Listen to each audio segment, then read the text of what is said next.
Ladies and gentlemen, welcome into the 143 with episode 167. This is under review. Nick, how are we doing today?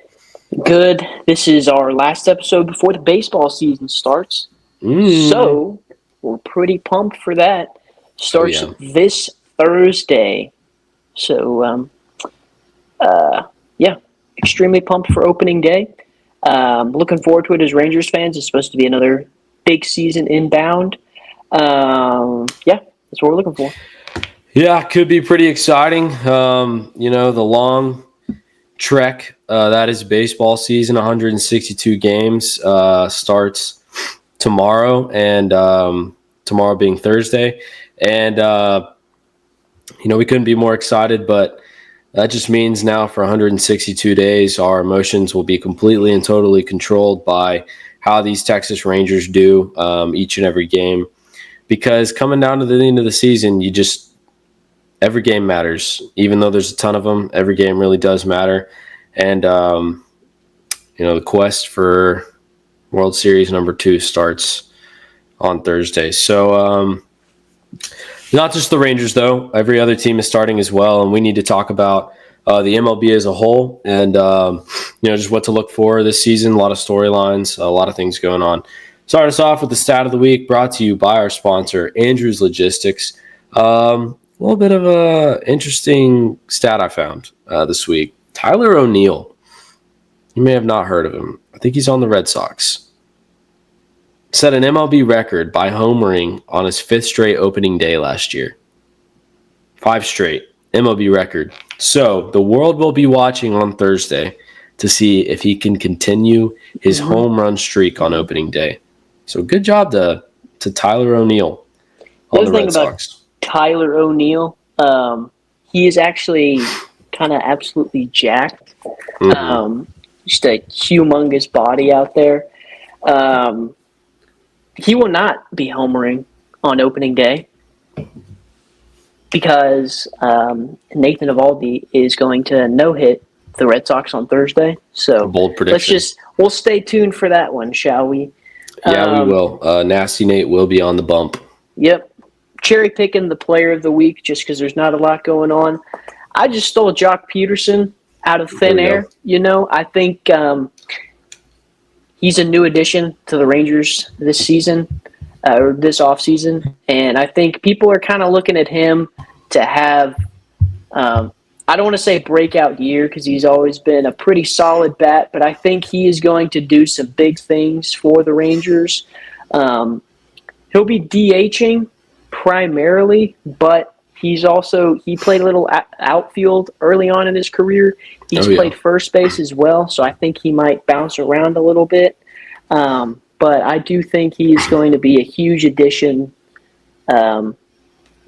His bat will be a huge addition to the lineup once we get this season going.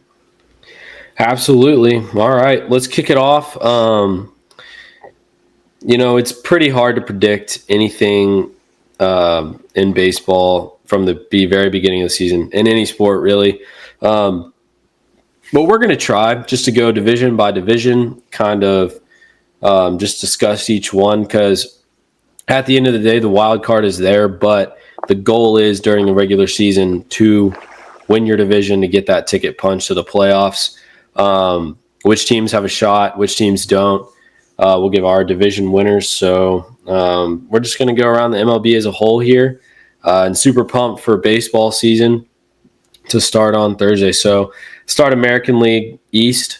You've got, obviously, Yankees, Orioles kind of battled it out last year for the division, but other than the Blue Jays, all the other 4 teams, they've been in the discussion each and every year. Nick, I don't know what your thoughts are on the AL East.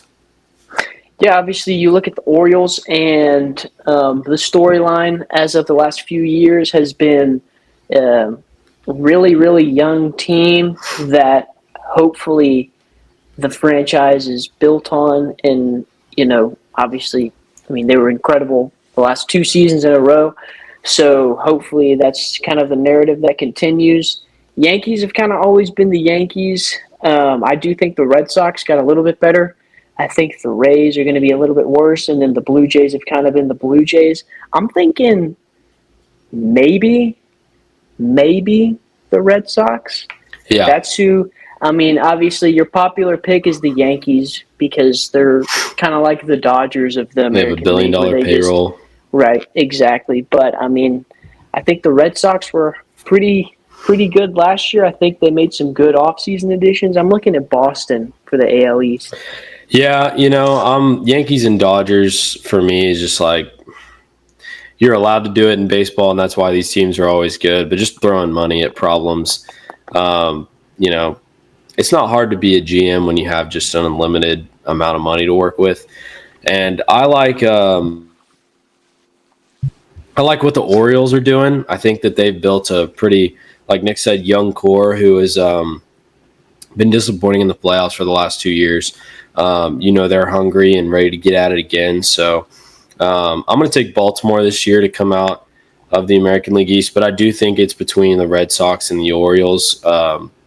Obviously, these are way too early predictions is what they are, but I do like the Orioles to come out of there. AL Central, I'll just go. I like the Royals. I like the young squad that they built over there, minus Salvador Perez, who just seems to never age. Ancient. But he'll be leading that squad again.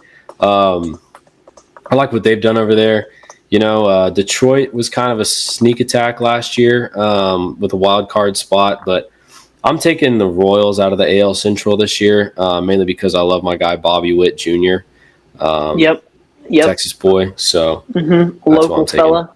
Yep. I'm gonna go with the Chicago White Sox. Just kidding. I'll go with the Cleveland Guardians. They had a good season last year.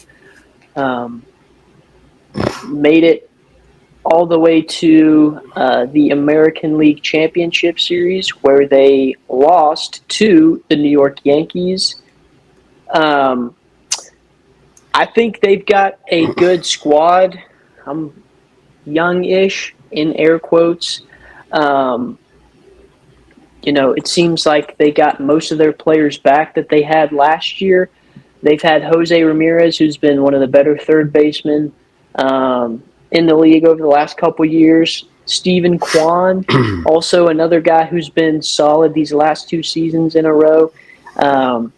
Just kind of pointing out stars that they have in the middle of their lineup. But I do think that they're kind of due for another. I think they're hungry. They got a little taste, and so they're going to be back for more.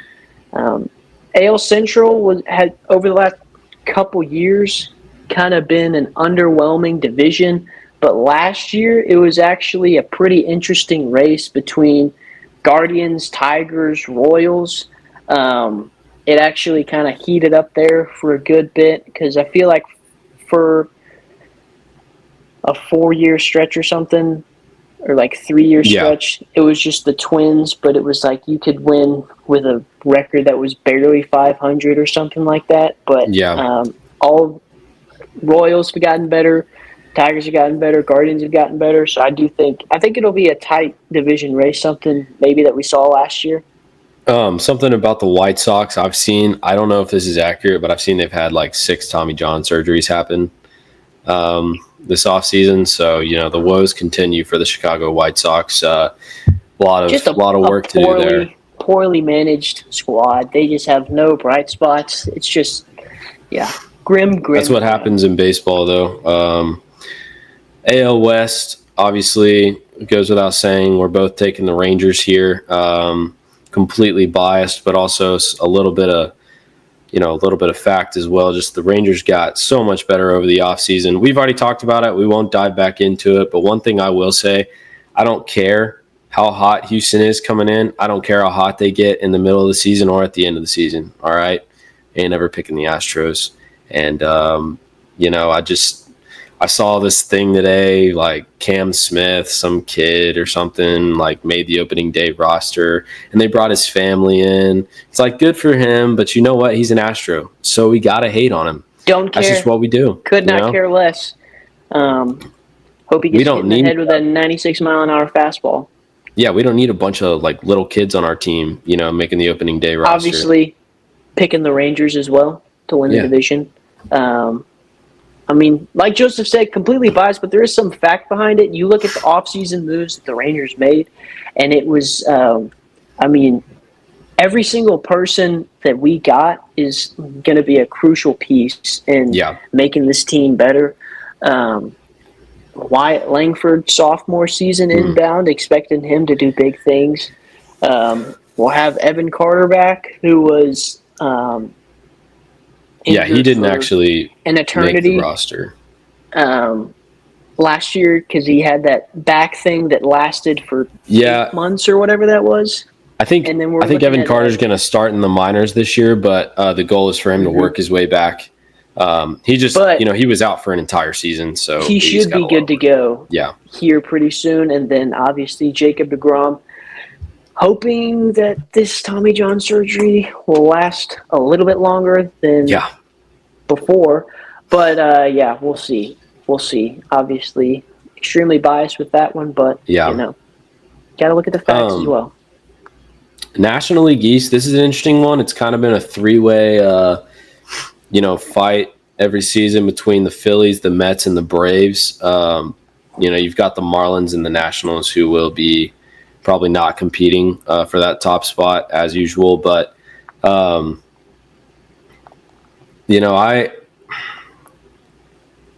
going to take a fully healthy Braves team to win the division because Atlanta is a really well-run organization.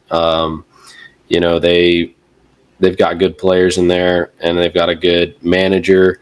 Last year, they were kind of riddled with injuries and lost Ronald Acuna, obviously, early in the season. But, I think I like the Braves here just because they're always in it. But, it'll be interesting to see what happens between those three teams. Yeah, it's kind of been Phillies, Braves, Mets for the last few years now. It's just tough with that division because you really don't know. Yeah. I want to say the Mets. I mean, they got Juan Soto on this humongous, just insane contract. Ridiculous. And who knows if he'll be good for that entire period of time. But I think next season, for sure, obviously, he's going to be a stud. I'm thinking the Mets are going to take it. They're going to have Juan Soto and Lindor, who are two huge names in baseball right now. Lindor should have been the MVP last year. Right. Last year, they made a good deep playoff run, and so I think they're going to be coming back looking for a little bit more. They're going to be hungry. It's kind of tough.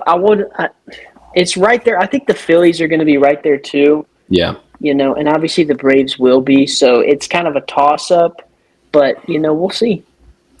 What was so funny about the Lindor being the MVP comment?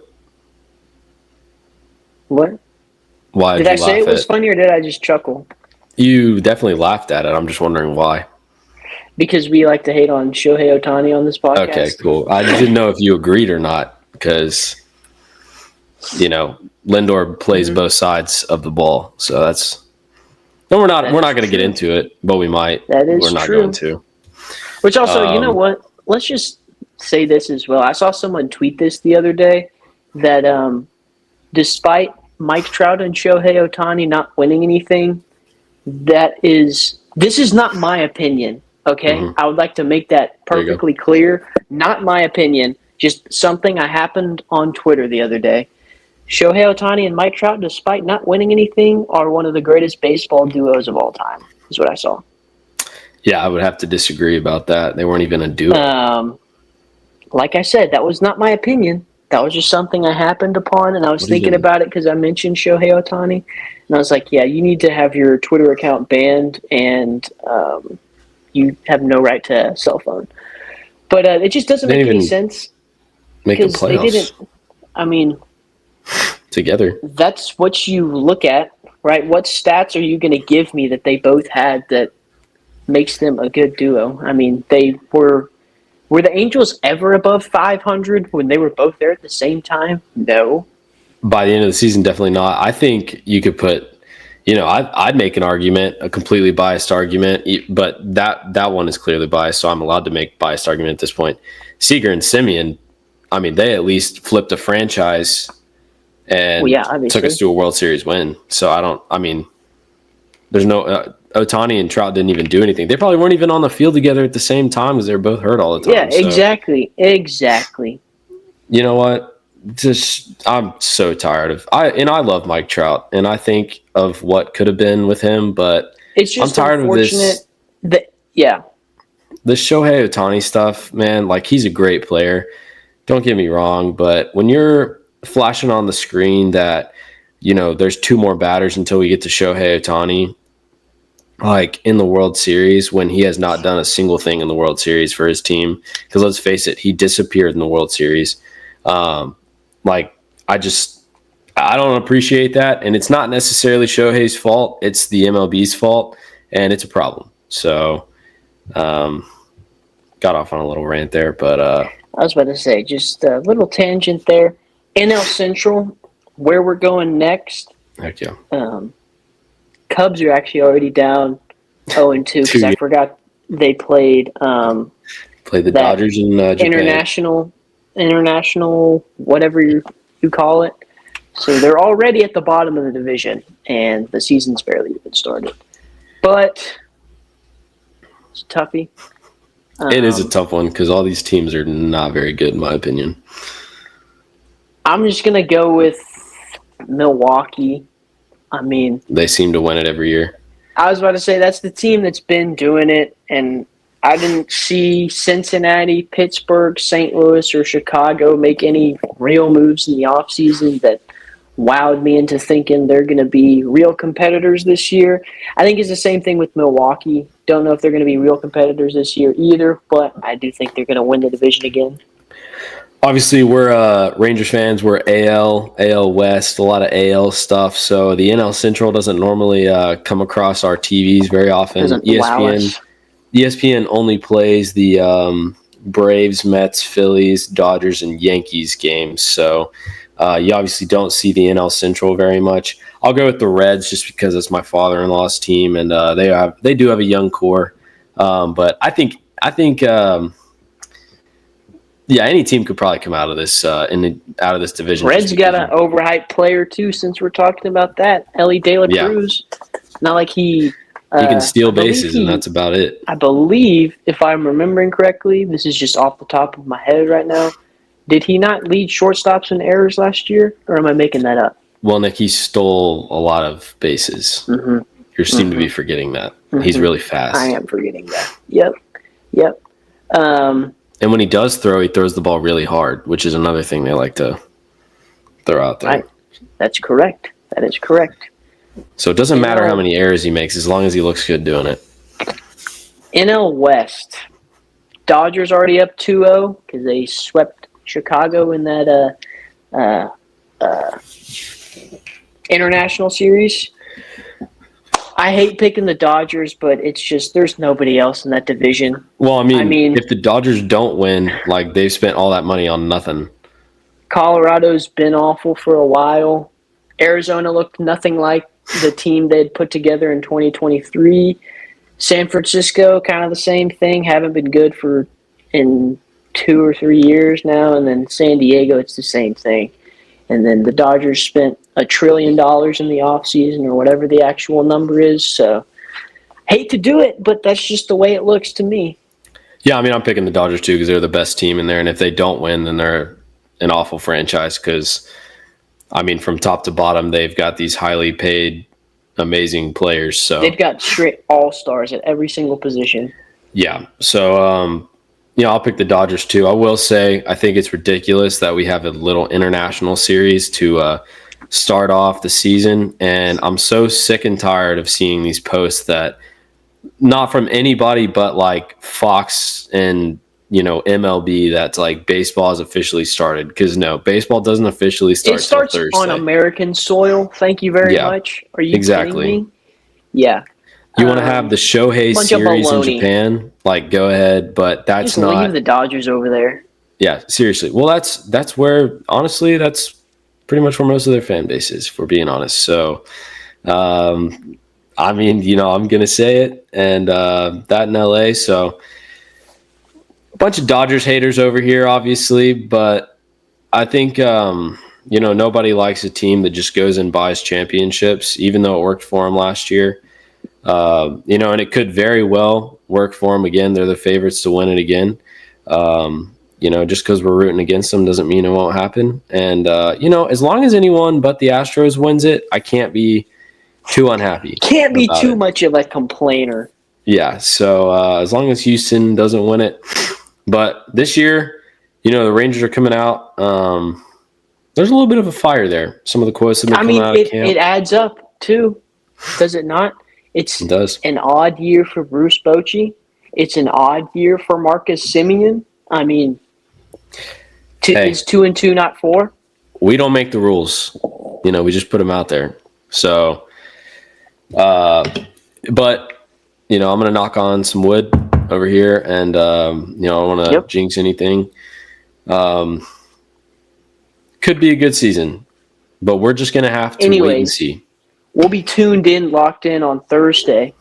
Here's to end our shows on Under Review. I brought you a quote from Mr. October, Reggie Jackson. He said, "Fans don't boo nobodies." Ain't that the truth? Ain't that the truth? We're excited for the official, real start of baseball season on Thursday, and we hope you are too. So everybody tune in to opening day, and we will see you next week with another episode of Under Review.